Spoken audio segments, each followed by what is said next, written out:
फटी हुई दुल्हन की ड्रेस और दर्द से भरी एक प्रेम कहानी 2025 का नया ड्रैकुला इसी सिहरन भरे मोड़ से शुरू होता है।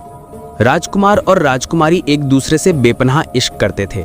उनका सबसे बड़ा सुख था एक दूसरे में खो जाना। लेकिन किस्मत को शायद ये प्यार मंजूर नहीं था। दुश्मन देशों ने हमला किया और राजकुमार को युद्ध में जाना पड़ा। जाने से पहले उसने ईश्वर से प्रार्थना की कि उसकी प्रेमिका सुरक्षित रहे और अगर उसके साथ कुछ भी हुआ तो वह खुद भी जीने का हकदार नहीं। युद्ध के बीच उसे खबर मिली कि राजकुमारी पर जंगली हमलावरों ने हमला कर दिया है। उसके सैनिक मारे जा चुके थे और वह जान बचाकर भाग रही थी। राजकुमार बिना रुके उसकी तरफ दौड़ पड़ा, लेकिन भागते भागते उसका घोड़ा जाल में फंस गया और वह गिर पड़ी। पैर फंसने के कारण वह हिल भी नहीं पाई। दुश्मन धीरे धीरे नजदीक आ रहे थे। इसी बीच राजकुमार वहां पहुंच गया और दुश्मनों पर टूट पड़ा। वह एक एक कर उन्हें मारता गया, पर एक दुश्मन पहले ही वार कर चुका था। राजकुमारी राजकुमार की बाहों में खून से लथपथ पड़ी थी और वहीं उसने अपनी आखिरी सांस ली, एक शब्द भी कहे बिना। शोक और गुस्से में डूबा राजकुमार चर्च पहुंचा।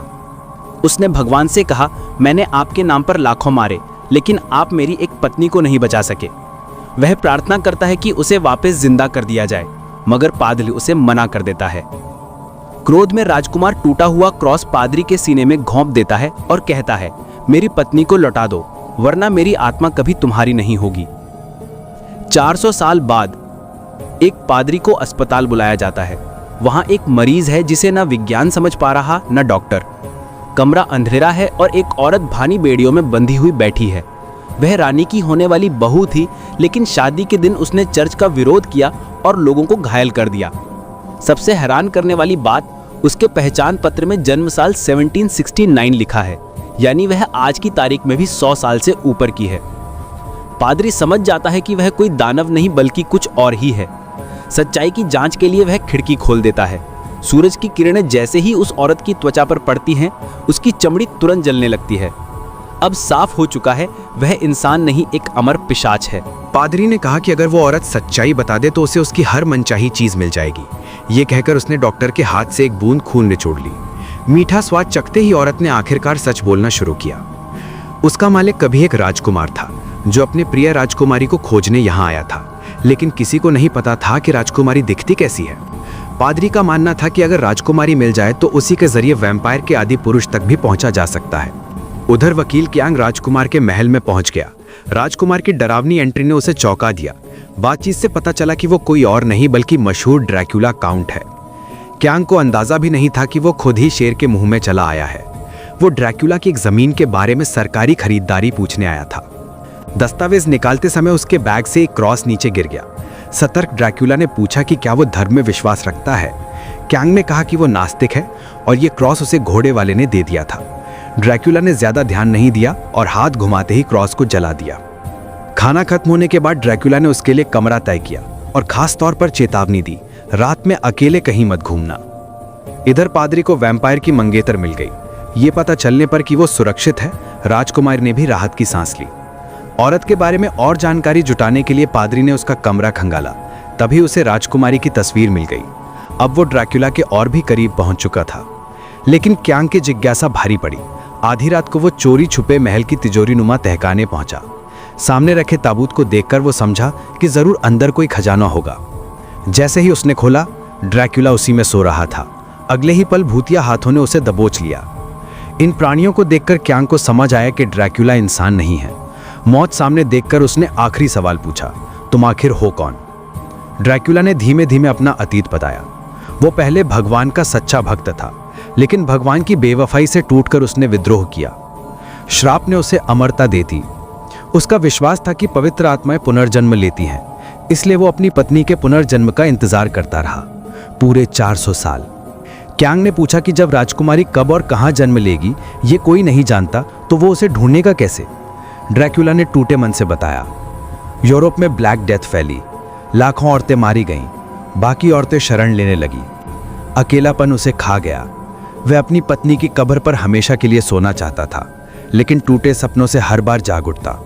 दर्द सहना अब उसके बस में नहीं था, इसलिए उसने अपनी जान खत्म करने के लिए खाई में छलांग लगा दी। लेकिन बार बार गिरने पर भी उसकी मौत नहीं हुई, बल्कि उसकी अमरता और मजबूत हो गई। सिर्फ एक बूंद खून किसी भी इंसान को बेहाल कर सकती थी। लेकिन दुनिया भर के राजघरानों और अमीरों से मिलने के बाद भी ड्रैकुला को अपनी पत्नी का कोई सुराग नहीं मिला। जब वो फ्रांस पहुंचा तो एक रईस औरत में उसे अपनी पत्नी की झलक दिखाई दी, पर जैसे ही वो पास गया सच्चाई फिर से उसे तोड़ गई।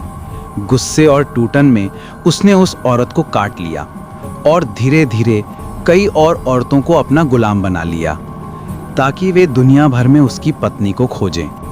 इन्हीं में से एक को पादरी ने पकड़ लिया था। कुछ समय बाद ड्रैकुला फिर अपने पत्नी की कब्र पर लौटा। उसकी याद में वो फूट फूट कर रो पड़ा। वो अपने महल में रुक गया, उम्मीद करते हुए कि उसका कोई अनुयायी उसके लिए अच्छी खबर लेके आएगा। वक्त बीतता गया और ड्रैकुला ने बेहिसाब दौलत जमा कर ली, लेकिन उसके दिल की खाली जगह कभी नहीं भर सकी। ड्रैकुला की प्रेम कहानी सुनकर कियांग को भरोसा हुआ कि ड्रैकुला उसे जाने देगा, क्योंकि उसे भी अपनी मंगेतर के पास लौटना था। ड्रैकुला ने पूछा कि उसकी प्रेमिका कौन है। कियांग ने बताया कि उसका नाम मीला है और उसने लॉकेट में रखी उसकी तस्वीर दिखा दी। तस्वीर देखते ही ड्रैकुला दंग रह गया। ये तो वही स्त्री थी जिसे वो 400 सालों से ढूंढ रहा था। यकीन न करने लायक था कि वो अब किसी और की मंगेतर है। फिर भी कियांग ने उसकी पत्नी को उसके पास लाने का वादा किया था, इसलिए ड्रैकुला ने उसकी जान बख्श दी। उसने पत्थर के दैत्यों को आदेश दिए और तुरंत मीला की तलाश में निकल पड़ा। उधर पादरी ने बाइबल में ड्रैकुला को खत्म करने का तरीका ढूंढ लिया। अगर ड्रैकुला सच्चे दिल से पश्चाताप करे और भगवान की माफी पाए तो उसका शाप टूट जाएगा। उस समय एक क्रॉस से उसे हमेशा के लिए खत्म किया जा सकता था। तकदीर से मीला वही मौजूद थी। असल में पहले पकड़ी गई वैम्पायर महिला उसकी सबसे अच्छी सहेली थी। मीला ने बताया कि उन्होंने शादी का फैसला थोड़ा जल्दी कर लिया था, लेकिन वो आज भी कियांग से सच्चा प्रेम करती है। अब कियांग गायब था तो वो बस उसके लौटने की उम्मीद कर रही थी। पादरी ने सच्चाई उससे छुपा ली और सिर्फ उसका पता लिखवा लिया। रात होने पर भेष बदलकर ड्रैकुला भिक्षा मांगने के बहाने मठ में पहुंचा। अनजान ननों ने उसे अंदर बुला लिया। जब उसने अपना चेहरा दिखाया, वे समझ गई कि वे दैमन के सामने हैं। भगवान का अपमान करने के लिए ड्रैकुला ने वहीं अपनी शक्ति बढ़ाने का तरीका अपनाया। इसी बीच ड्रैकुला की गैर हाजिरी में कियांग खिड़की से भाग निकला। पत्थर के दैत्य उसके पीछे लग गए। ऊंची दीवारों की वजह से वो टिक नहीं पा रहे थे, तो उन्होंने पकड़ने के लिए कांटेदार हथियार फेंक दिए और उसी में कियांग नीचे गिर पड़ा। सौभाग्य से वो जमा हुआ बर्फीले झील पर गिरा और बच गया। जब दैत्य उसके करीब आए, उनमें से एक का वजन ज्यादा होने से वो बर्फ तोड़कर पानी में डूब गया। ये देखकर बाकी दैत्य डरकर रुक गए और कियांग को भागने का मौका मिल गया।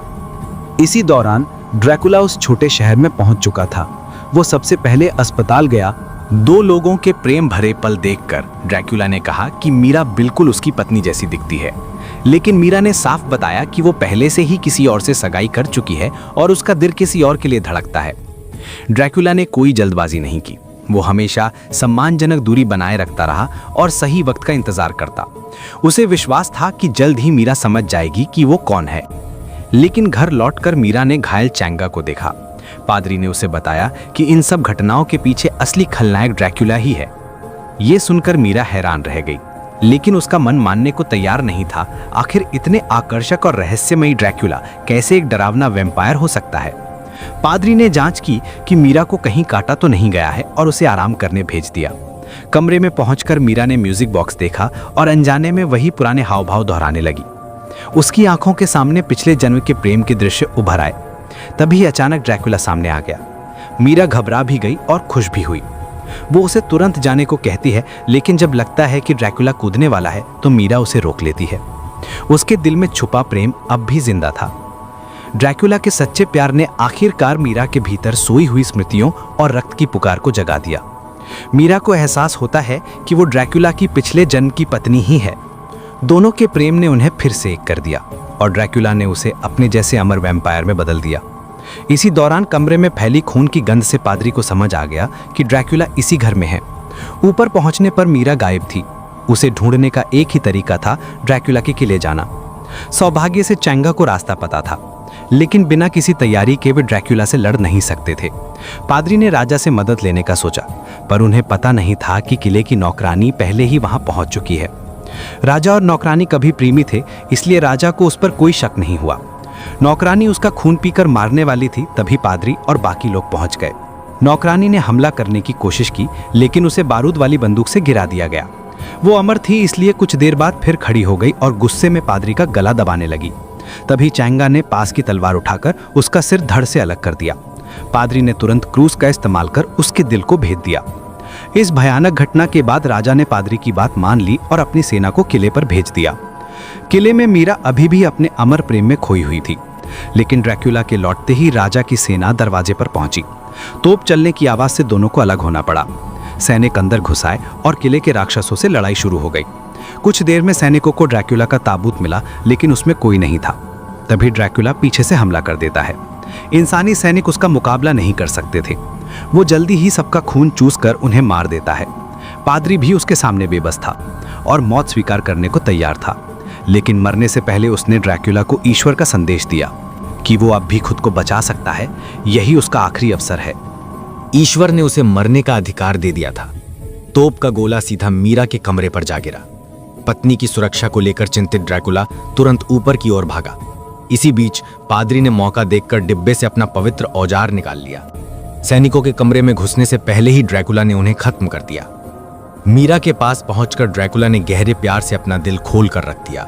उसने कहा कि उसके मरते ही ये श्राप खत्म हो जाएगा और मीरा फिर से आजाद हो जाएगी, वरना ईश्वर एक बार फिर उससे उसकी प्रियतमा को छीन लेंगे। अपनी पत्नी से प्रेम के कारण ड्रैकुला ने मौत को अपनाने का फैसला किया। उसने चुपचाप दरवाजा बंद कर दिया, जबकि मीरा फूट फूट कर रोती रही। ड्रैकुला ने अपने हाथ फैलाए और पादरी की मदद से उसने 400 वर्षों के दर्द का अंत कर लिया।